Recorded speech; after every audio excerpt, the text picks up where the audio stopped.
مسجدوں میں کبھی آپ جا کر کے دیکھیے امام کے رہنے کا کمرہ کتنا بڑا ہوتا ہے. بعض مسجدوں میں نے دیکھا کہ سیڑھی کے نیچے جو چھوٹی سی جگہ بنی ہوتی ہے کوٹھری ٹائپ کی, اس میں امام کو رکھتے ہیں. امام بیچارہ اگر ڈھنگ سے کھڑا ہو جائے تو سر اس کا چھت سے لڑ جائے. ہمیں شرم نہیں آتی ہے؟ ہم اپنے بچوں اور اپنے پریوار کے ساتھ اپنے گھر میں رہیں اور امام صاحب اپنے پریوار سے دور آپ کی مسجد میں امامت کرائیں اور مہینے دو مہینے اپنے پریوار سے دور رہیں. میرے بھائیوں, یہ کون سا انصاف ہے؟ آپ کے بچے آپ کے ساتھ رہیں اور مولوی کا بیٹا اپنے باپ کے رہنے کے باوجود وہ بیچارہ یتیم بن کے زندگی گزارے اور مولوی کی بیوی بیوہ کی زندگی گزارے. اللہ کے واسطے اپنے علماء کے مسائل پر بھی نظر رکھو میرے بھائیوں. آج سرکاری ٹیچر ریٹائر ہوتا ہے, گورنمنٹ اس کو پینشن دیتی ہے.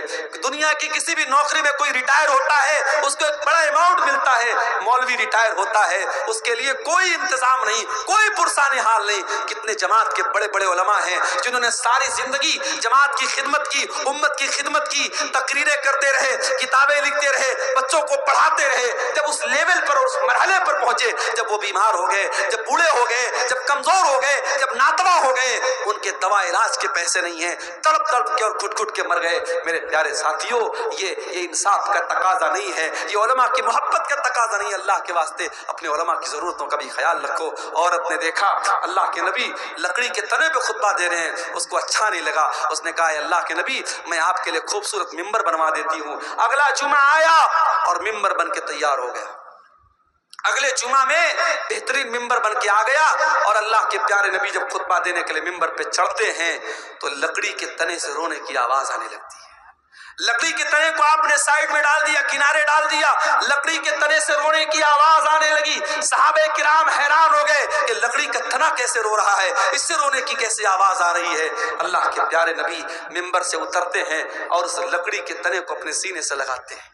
اور مسند احمد کے الفاظ ہیں, اللہ کے نبی کہتے ہیں اگر اس کو اپنے سینے سے نہ لگاتا لحن الى یوم القیامہ, تو یہ قیامت تک روتا رہتا. اور جب آپ نے اس کو اپنے سینے سے لگایا فجعلت تئن انین الصبی, تو وہ لکڑی کا تنا بچے کی طرح سسکنے لگا. پہلے تو رونے کی آواز آ رہی تھی, مگر جب آپ نے سینے سے لگایا تو سسکنے کی آواز آنے لگی. جیسے چھوٹے بچے جب روتے رہتے ہیں اور ماں جب ان کو گود میں لے لیتی ہے, باپ ان کو گود میں لے لیتا ہے, تو وہ رونا تو بند کر دیتے ہیں مگر سسکنے کی آواز بڑی دیر تک آتی ہے. لکڑی کے تنے سے سسکنے کی آواز آ رہی تھی. اللہ کے نبی نے فرمایا انہا تبکی علی ما کانت تسمع من الذکر, اس لکڑی کے تنے پر کھڑے ہو کر کے میں خطبہ دیتا تھا اور قرآن اور حدیث کی باتیں بیان کرتا تھا, اس لیے یہ لکڑی کا تنا جب آج میں نے اس کو چھوڑ کے جب میں ممبر پہ کھڑا ہو گیا تو یہ رونے لگا. میرے پیارے ساتھیوں, ایک لکڑی کا تنا اپنے نبی سے محبت کرتا تھا, ایک لکڑی کا تنا قرآن سے محبت کرتا تھا, ایک لکڑی کا تنا حدیث سے محبت کرتا تھا. ہم کتنے بد نصیب ہیں, ہمیں قصے اچھے لگتے ہیں, ہمیں کہانیاں اچھی لگتی ہیں, ہمیں فضول باتیں اچھی لگتی ہیں, اور ہمیں قرآن و حدیث کی مجلسوں میں مزہ نہیں آتا, ہمیں قرآن و حدیث کی باتوں میں ہمیں لطف نہیں آتا. میرے پیارے ساتھیوں, اس لکڑی کے تنے کے لیے بھی اللہ کے پیارے نبی رحمت بن کر کے آئے, اس بے جان چیز کے لیے بھی آپ رحمت بن کر کے آئے. ہم تو اس نبی کا کلمہ پڑھنے والے ہیں میرے بھائی, وہ نبی جن کی شان اور جن کا مقام یہ ہے. میرے پیارے ساتھی, اس نبی کی عظمت کو پہچانو. آج دنیا اس نبی کو گالیاں دے رہی ہے.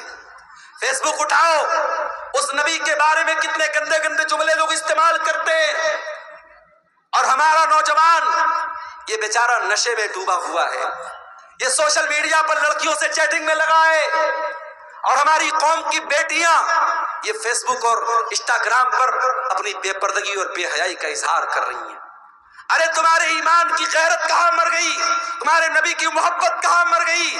اگر تمہیں اپنے نبی سے پیار ہوتا, اپنے نبی سے محبت ہوتی, تو تم سوشل میڈیا پر یہ جو طوفان بدتمیزی مچایا جا رہا ہے, تمہارے نبی کے اوپر جو یہ کیچڑ اچھالے جا رہے, تم علم حاصل کرتے, تم انگلش سیکھتے, تم قرآن پڑھتے, تم نبی کی سیرت پڑھتے اور ان لوگوں کا منہ توڑ جواب دیتے. مولانا ثناء اللہ امرتسری رحمۃ اللہ علیہ, اللہ ان کی قبر کو نور سے بھر دے, ان کے دور میں ایک آریہ سماجی نے کتاب لکھی, اللہ کے نبی پر بڑے گندے گندے حملے کیے, بڑے گندی گندی باتیں لکھی, اور کتاب کا نام رکھا رنگیلا رسول.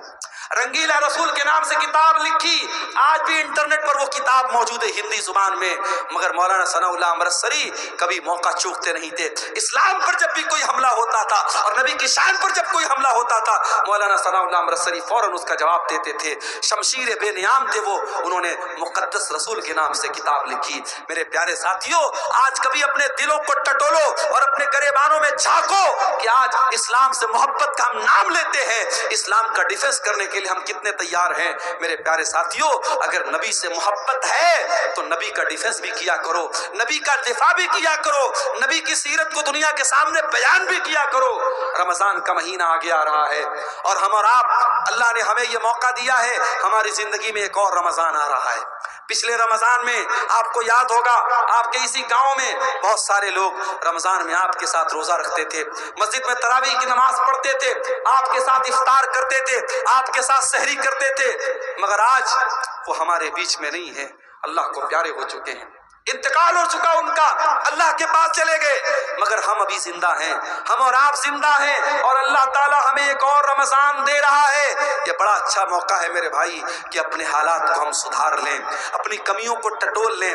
جو شرابی کہتا ہے کہ شراب نہیں چھوٹ رہی ہے، میں دعوے کے ساتھ کہتا ہوں سچے دل سے، اگر وہ صرف رمضان میں یہ طے کر لے میں شراب کو ہاتھ نہیں لگاؤں گا، سچے دل سے اللہ سے تڑپ تڑپ کے دعا کرے کہ اللہ اس گندگی سے مجھے بچا لے، اگر وہ رمضان کی پہلی تاریخ سے رمضان کی آخری تاریخ تک شراب کو ہاتھ نہ لگائے، اگر اس کی توبہ سچی ہے، اس کی نیت سچی ہے، اس کے دل کا ارادہ پکا ہے، انشاءاللہ رمضان کے بعد بھی وہ شراب کو ہاتھ نہیں لگائے گا۔ جو لوگ سال بھر نماز نہیں پڑھتے، آئیے رمضان آپ کو موقع دے رہا ہے۔ اللہ کے نبی نے بد دعا کی اس انسان کے لیے جو رمضان کا مہینہ پائے اور اپنی بخشش نہ کروا سکے۔ میرے بھائیوں، رمضان کوئی معمولی مہینہ نہیں ہے، رمضان ہمیں چینج کر دیتا ہے۔ عام دنوں میں ہم نہیں اٹھتے صبح 4 بجے، عام دنوں میں ہم دوپہر کا کھانا کھاتے ہیں، عام دنوں میں ہم شام کو 5 بجے کچھ نہیں کھاتے ہیں، مگر رمضان میں سب چینج ہو جاتا ہے۔ صبح 4 بجے اٹھ کر کے سحری کھا رہے ہیں، دوپہر میں ہم بھوکے پیاسے ہیں، پھر شام کو افطار کے ٹائم ہم کھانا کھا رہے ہیں، پھر رات میں تراویح پڑھ رہے ہیں، سونے کا ٹائم بدل گیا، اٹھنے کا ٹائم بدل گیا، کھانے کا ٹائم بدل گیا۔ رمضان ہمیں سبق دے رہا ہے کہ اگر تم چاہو تو اپنے آپ کو چینج کر سکتے ہو، اگر پریورتن لانا چاہو، اگر چینجنگ لانا چاہو، اگر پکا ارادہ کرو تو اپنے آپ کو چینج کر سکتے ہو۔ میرے پیارے ساتھیوں، رمضان میں ایک کام آپ اور کیجئے، تھوڑا اپنا تعلق قرآن سے جوڑ لیجئے۔ رمضان قرآن کا مہینہ ہے۔ میرے بھائیوں، آج اس امت کے لیے بڑے افسوس کی بات ہے، ہمارا نوجوان 1 گھنٹہ موبائل کے بغیر نہیں رہ سکتا۔ 1 گھنٹہ اگر موبائل ڈسچارج ہو جائے، نوجوان تڑپتا رہتا ہے، جلدی سے موبائل کو چارج کرو، پتہ نہیں کس کا میسج آیا ہوگا، واٹس ایپ پر کتنے لوگوں کا میسج آیا ہوگا، کتنے لوگوں کی کال آئی ہوگی۔ 1 گھنٹہ ہم موبائل کے بغیر نہیں رہ سکتے۔ میرے بھائیوں، جو نوجوان 1 گھنٹہ موبائل کے بغیر نہیں رہ سکتا، وہ نوجوان اپنے دل پر ہاتھ رکھ کر کے بتائے اس نے آخری بار قرآن کب پڑھا تھا، آخری بار آپ نے قرآن کب پڑھا تھا۔ ہمارے بہت سارے نوجوان ہیں، شاید ان کے سر شرم سے جھک جائیں، آخری بار انہوں نے رمضان میں قرآن کو چھوا تھا، اس کے بعد قرآن کو چھونے کی نوبت نہیں آئی تھی۔ یہ قرآن بھی تو اللہ کا میسج ہے، یہ قرآن بھی تو اللہ کا پیغام ہے۔ کل قیامت کے دن اللہ پوچھے گا، میرے بندے میرا میسج تیرے گھر میں پڑا تھا، میرا پیغام تیرے گھر میں پڑا تھا، میری کتاب تیرے گھر میں پڑی تھی، تو نے کبھی نہیں سمجھا، تو نے کبھی نہیں پڑھا، تو نے کبھی غور نہیں کیا، کبھی اس قرآن کو سمجھنے کی کوشش نہیں کی۔ میرے پیارے ساتھیوں، اس قرآن کو پڑھو۔ اور آج اگر بھارت کے 25 کروڑ مسلمان یہ طے کر لیں کہ ہر مسلمان 4 قرآن غیر مسلموں تک بانٹے گا، 4 قرآن ہندی میں، بنگلہ میں، جو بھی زبان ہمارا غیر مسلم بھائی جانتا ہے اس کو پہنچائے گا، اگر بھارت کے 25 کروڑ مسلمان یہ طے کر لیں تو 100 کروڑ غیر مسلموں تک بڑی آسانی کے ساتھ قرآن کو پہنچایا جا سکتا ہے۔ میرے بھائیوں، یہ کام کرنے کا ہے، جلسے جلوس کرانا ٹھیک ہے، اس کی بھی ایک ضرورت ہے، یہ بھی بڑا اہم کام ہے، مگر یہ کام بھی کرنے کا ہے کہ آج اپنے غیر مسلم بھائیوں تک ہم قرآن کو پہنچائیں۔ اور معاف کرنا، ہم نے اور آپ نے جو یہ چسکا لگا لیا، مولانا عبدالغفار صاحب آئے تو ہم صاحب ان کے ذریعے کچھ جو ہے ہم وید کے شلوک سن لیں، گیتا کے شلوک سن لیں، مولانا جرجیت صاحب آئے ان سے ہم کچھ منتر وغیرہ سن لیں، اور